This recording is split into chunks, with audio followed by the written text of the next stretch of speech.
Yes, welcome into Sports Bit. Betting Insight today, Paulie and Teddy. Monday, October 24th. Big game breakdown, Monday Night Football, Texans and the Broncos. Deep dive. We recap the college football weekend. Play of the day on fire. 14-5 run, another winning week. We'll get to that. Coming up, I love this show, Teddy. Sunday Night Football, we have a tie. We have a tie. The first one in 2 years, and it was 6-6. And how about what happened in overtime where both kickers missed a chippy? I didn't want it to end. Oh, no, that's what they're saying after the game. You know, the last tie was 37-37, Carolina and Cincy. This one, a little bit different than that, but let's call it what it was. Arizona's a bad beat. You know, if you had the Cards minus the points, what'd you do? You held Seattle to 4 first downs through the 2-minute warning.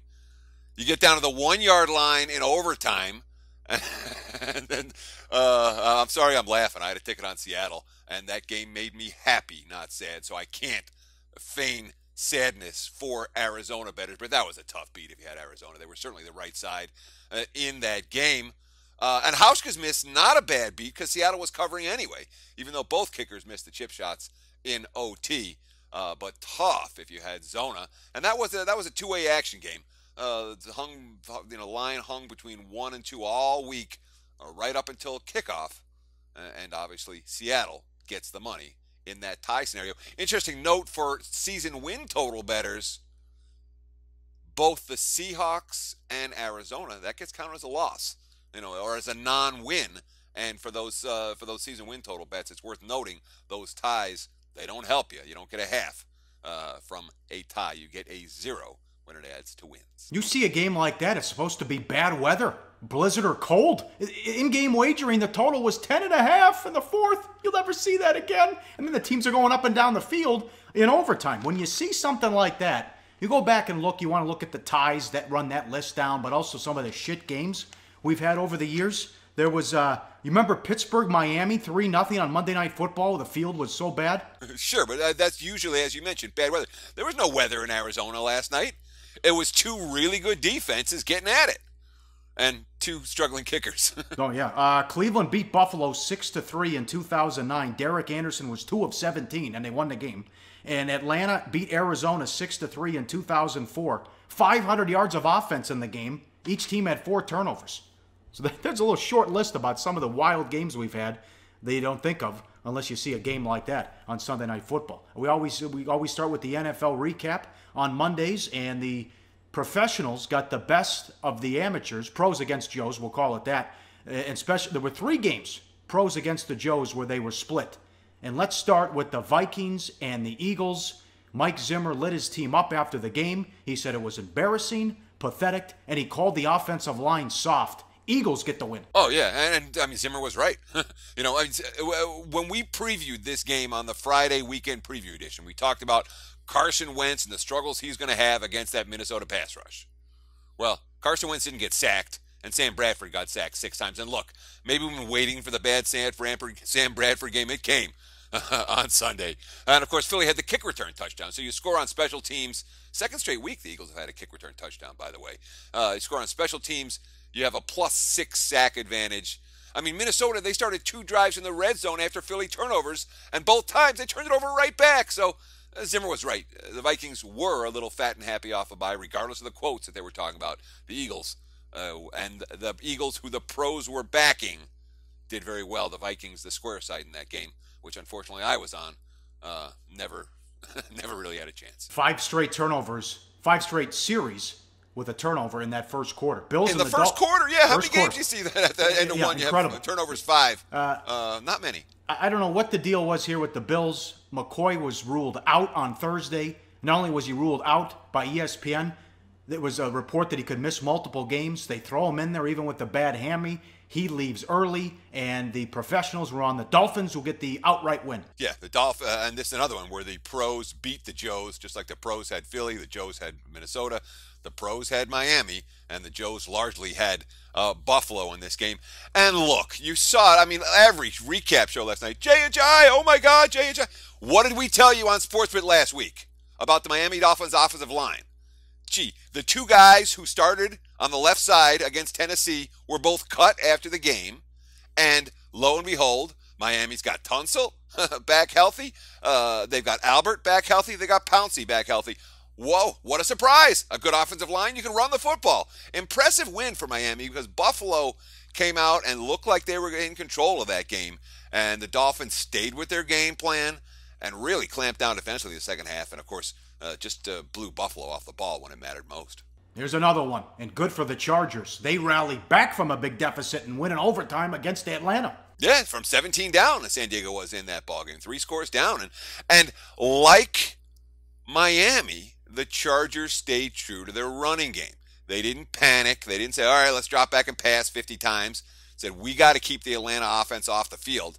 And they did. They did an excellent job throughout the course of the contest. And then, of course, in overtime, San Diego gets the straight-up win, which is something they haven't had many of. All of a sudden, 2 straight wins for the Chargers. Can they charge their way back into the postseason race? Maybe. And this is another one where the pros beat the Joes. Lots of sharp money on San Diego in that ballgame.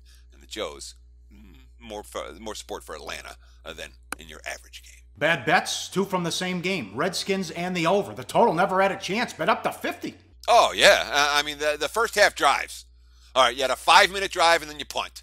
And then a 5-minute 50-yard drive and you miss a field goal. And then a 4-minute 50-yard drive and then a fumble. And then a 6-minute 50-yard drive and then a field goal. And then a 5-minute 50-yard drive and a missed field goal. And then a punt. And then a 3-minute 50-yard drive and a field goal. What do you have? 3-3. You have if 5 50-plus yard drives and the score is 3-3 at halftime. Yeah, the over is dead in there. And Washington, I mean, it's amazing the Redskins were in the game at all. To be honest, and then they scored that touchdown on a great zone read option from Kirk Cousins with a minute 5 left. That's way too much time for Matthew Stafford and company these days. Stafford, big fourth quarter scoring drives in all 3 games on their 3-0 homestand. And look at that little thing from ESPN Stats and Info, Paulie. You want to read that one for the quarterback you hate the most? I don't. No, I'm not going to read it. He stinks. It doesn't change my mind. He's 4-39. He's 4-39 against teams that finish the season with a winning record. And he you come from behind, but he's the reason they're behind because he throws interceptions in the first 3 quarters. Matthew Stafford, 3 straight games, has led the Lions on a game-winning drive in the fourth quarter. Matthew Stafford, most game-winning drives in fourth quarter overtime since 2009. Matt Ryan, then Matt Stafford, Breeze and Flacco behind. So, did you see the quotes after the game? Dan Orlovsky, Lions backup quarterback, quote, if he, Stafford, is not in the MVP conversation, then who is? 100%. Yeah, that's what we're talking about with Matthew Stafford right now, the quarterback you love to hate. The results, in recent weeks at least, have shown you maybe you shouldn't hate him quite as much as you do. Do it against a good team. The bad bets continue, again, from the same game. Titans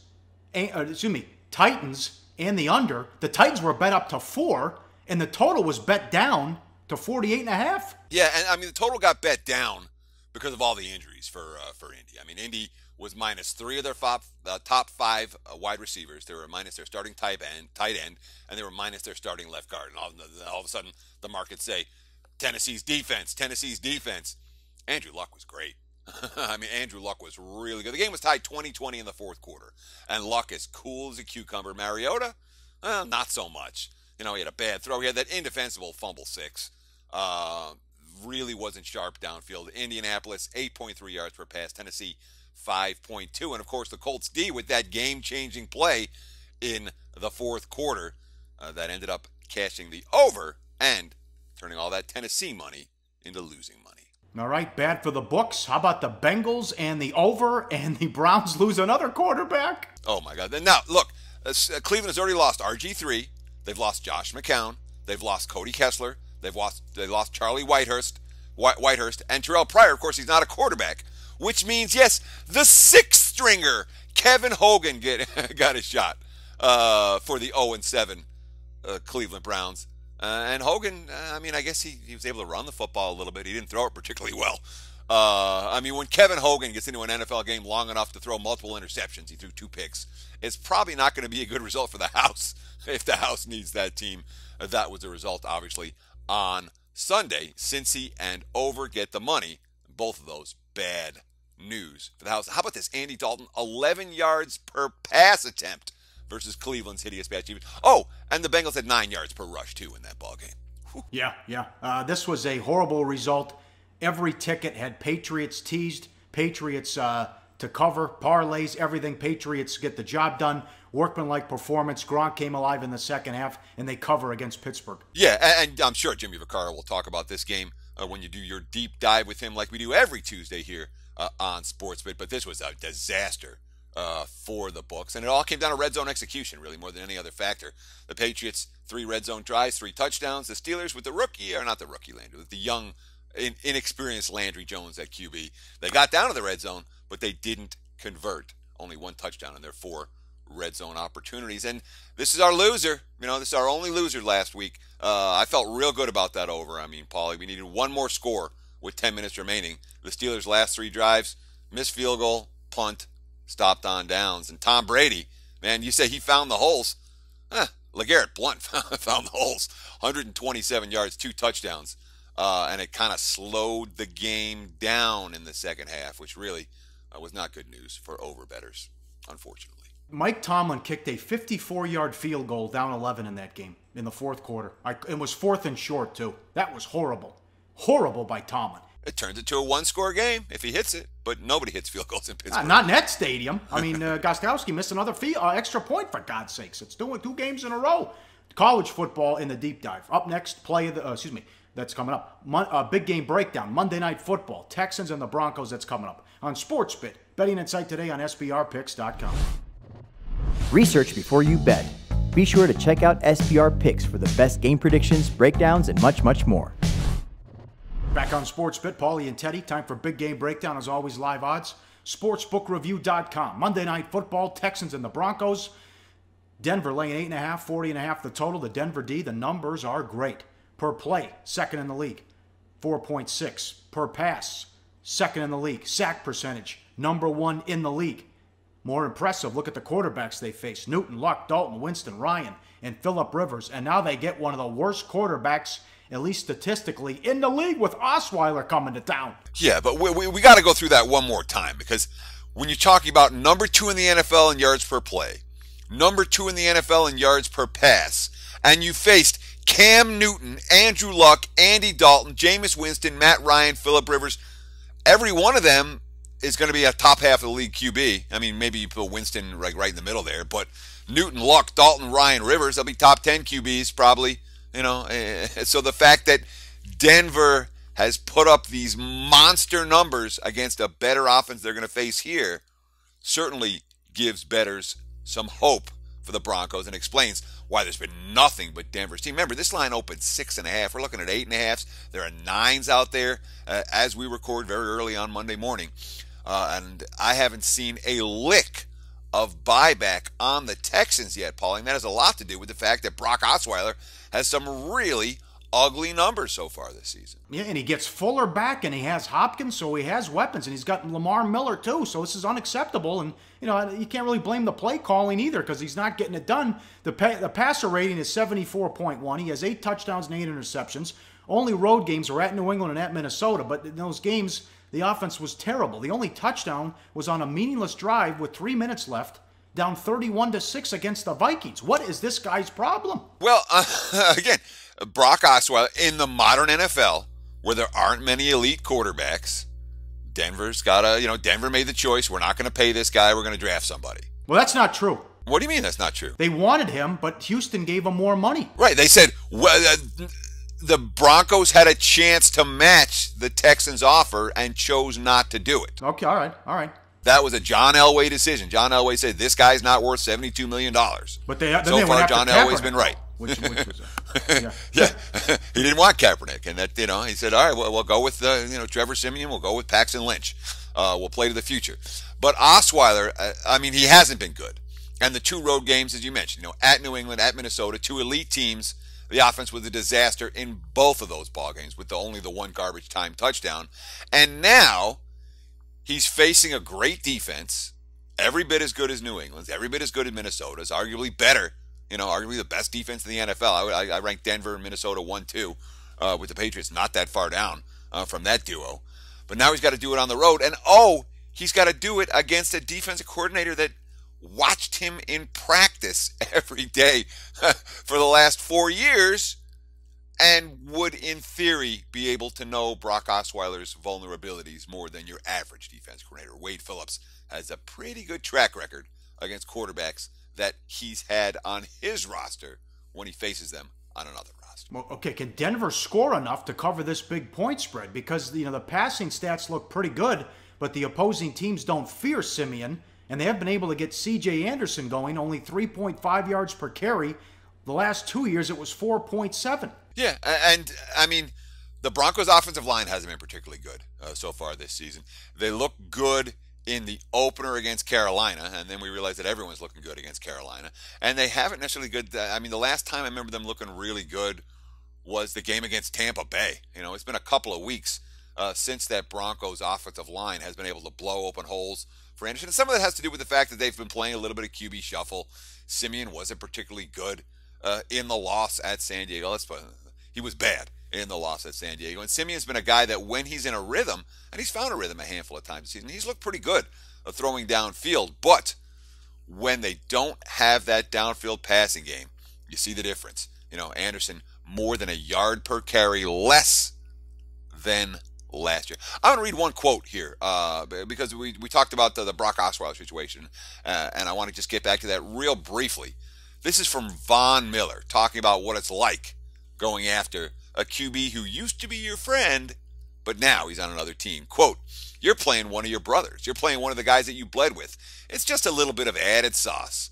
You really want to beat those guys when you play them." And of course, Von Miller, fun-loving guy, leader on the Broncos team, but you better believe he's going to lead that attack against Brock Osweiler and company on Monday Night Football. Back to this game with the play of the day. Up next, the deep dive. College football recap. Another wild weekend. Ohio State goes down. It's coming up on SportsBit. Betting Insight today on SBRPicks.com. Research before you bet. Be sure to check out SBR Picks for the best game predictions, breakdowns, and much, much more. All right, back on SportsBit. Time for the deep dive, which is the college football recap every Monday. Play of the day coming up. Don't panic out there, Ohio State fans. It was a bad loss. You blew a 14-point lead against an average-at-best team on the road. The blocked field goal came back to bite you.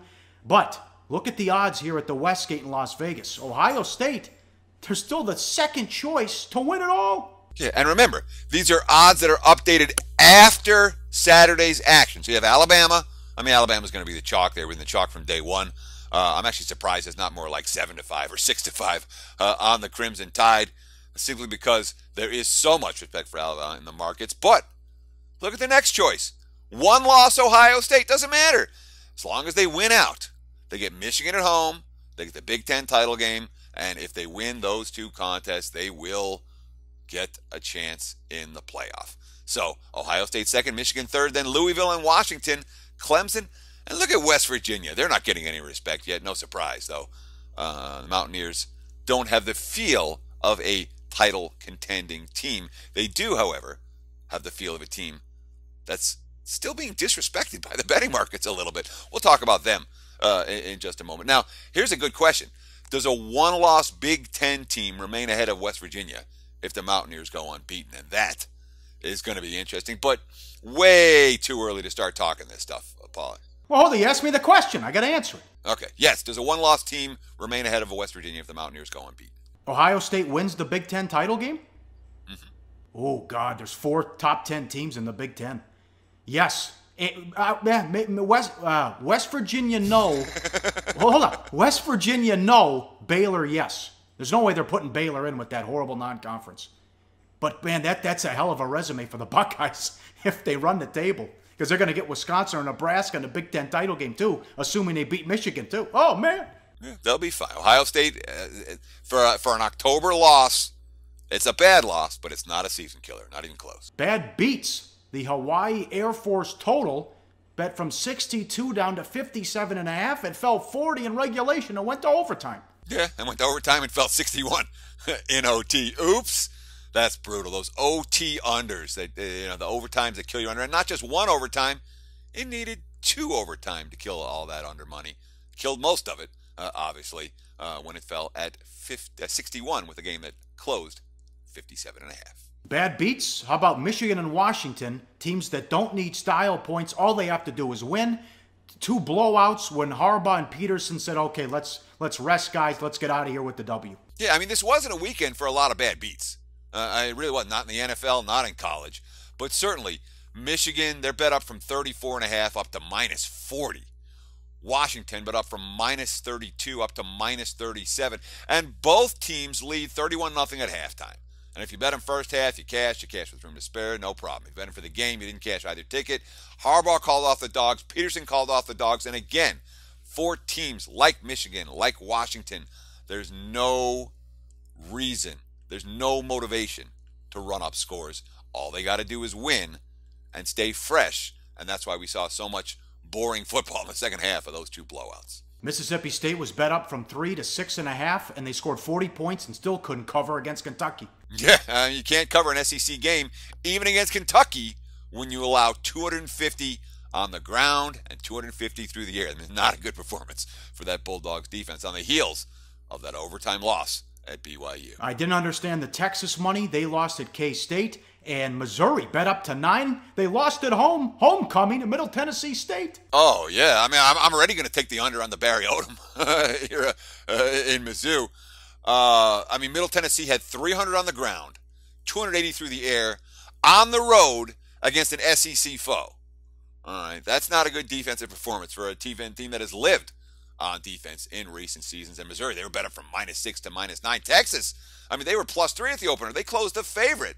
It was all the Jesse Ertz show in that game. The Longhorns did cover another second-half wager, though, in defeat against K-State. And Texas' second half has been a real good bet so far this season, which tells me that I have to make more excuses for Charlie Strong. When you're covering second half, the coach is doing something right, period. I watched this game. This was wildly entertaining and unexpected. Utah, UCLA under, bet down from 45 to 42. Rosen was out. The backup came in and lit up Utah, and Utah's running back, Williams, had 300 yards rushing. This was a crazy game where both teams got the total by themselves. Yeah, when the under gets steamed and then both teams go over the total by themselves, yeah, that would be a bad bet. There's a number of them, Missouri, Texas. I mean, and you talk about Williams. What do you have, 332 yards and 4 rushing touchdowns? And UCLA's backup quarterback, what's his name, Fafau? It's 70 pass attempts, 464 yards. Yeah, he threw 4 picks. He also threw 5 touchdowns. Wild game between the Bruins and Utes, and all that under money was wrong. 2 bad bets from the same game. Oklahoma and the under with this was 66 to 59. Oklahoma bet up to 16.5.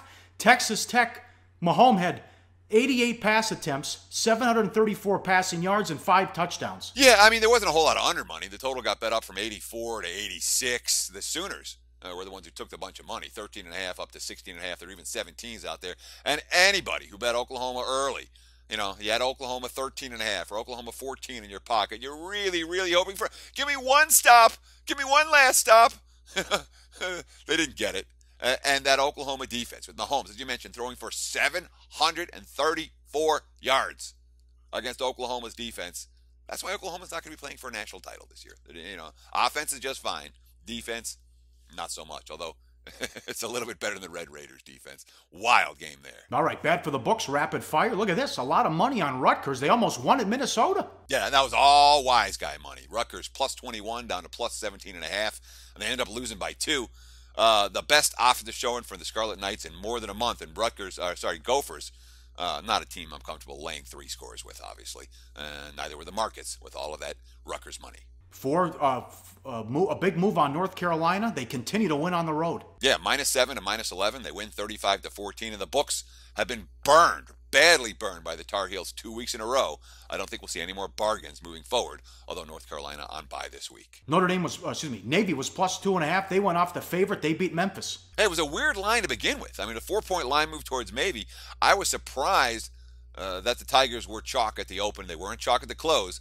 And the Middies option was a really tough matchup for that Memphis defense, as Memphis short on stops, whether it was in the red zone or otherwise. All 6 scoring drives for Navy resulted in touchdowns. Boy, they missed Chris Ault in Nevada. Polian not getting it done. Wyoming bet up to 8 on the road, and they get by the Wolfpack. Yeah, Brian Polian watch officially on in Reno. Helps to have a daddy who was an NFL exec for many years to get you the job, but once you get the job, you got to start winning. And this is not a good result for the house at all because it landed on 8. Wyoming got bet up to 8, so in all the buyback, whatever buyback there was late on Nevada, that all pushed, and all those Wyoming bets cashed. Very bad result for the house in that one. LSU, they got Eddie Orgeron in there. The offense looks completely different. They cover and have a nice win against Ole Miss. Yeah, sure. And this was a really, really bad result for the house. Maybe the worst game of the day on Saturday. LSU bet from -5 up to -9 for the late ESPN game, and they win by 17. Les Miles is way in the rearview mirror now for LSU. And Ole Miss, everyone's saying they're the best 2-loss team in the country 2 weeks ago. And then they're the best 3-loss team in the country last week. Well, maybe now they're the best 4-loss team in the country. Yeah, right. I'm glad you mentioned that. I'm just tired of hearing about it. Who cares? They beat Memphis, Wofford, and Georgia. Who gives a shit? Jesus. A lot of money on Penn State to get the outright win, if I can tell us. Great win for Penn State. Sure. The blocked field goal return for a touchdown, obviously the key play in that game. But we think about Penn State as a real top-notch program. This is their first win over a top 5 team since 1998, and their first win over any ranked team in the James Franklin era. Franklin was on the hot seat a month ago. I think he has cemented his position for the Nittany Lions. And, of course, the under in that game, a real bad result for the house. A 4-point move towards the under, and it fell double digits under that 4-point move. So, not a good result for the books in that one. The play of the day's been dynamite. This has been a lot of fun. A 14-5 run with the play of the day. 3-1 again last week. I remember the last time we had a losing week. We mentioned the Patriots was the only loser. 23-10-1 in football. Money time, play of the day. Back to Monday Night Football. What are we doing? Well, the Patriots over, I should say, was the only loser last week. And let's go to Monday Night Football. It's the only game we have to talk about tonight. It's the only game we get to pick. And we'll take a look at the only wager that makes sense to us in this one. And that would look at Denver and Houston under 40.5. Look, defenses aren't respecting the Broncos' passing game. C.J. Anderson finding his running lane shut off. I don't trust Houston to move the football against this D. Let's take the Broncos and the Texans under 40.5. That is our play of the day. And kudos to you. Your best call last week when the Cubs won Game 4 to tie the series at 2. You said they were going to win the series. I am now 38-1 lifetime when I write off the Cubs for the season. Yes! 1945, the Cubs do it. They're dead. And we'll preview the World Series tomorrow. I finally saw it, Teddy. I could drop dead tomorrow, but the Cubs made the World Series at least. Yeah, but they got to win it for you to really enjoy it. Well, at least they got there. I didn't think I'd see that. It'd be fantastic. 1908 against 1948. We'll get to that. And the association starts. Jimmy Vaccaro will talk Spurs Warriors. We got the Cavs and the Knicks, the TNT doubleheader. Huge show coming up Tuesday. Thanks for watching. Tell your friends. SportsBit. Betting insight today on SBRPicks.com.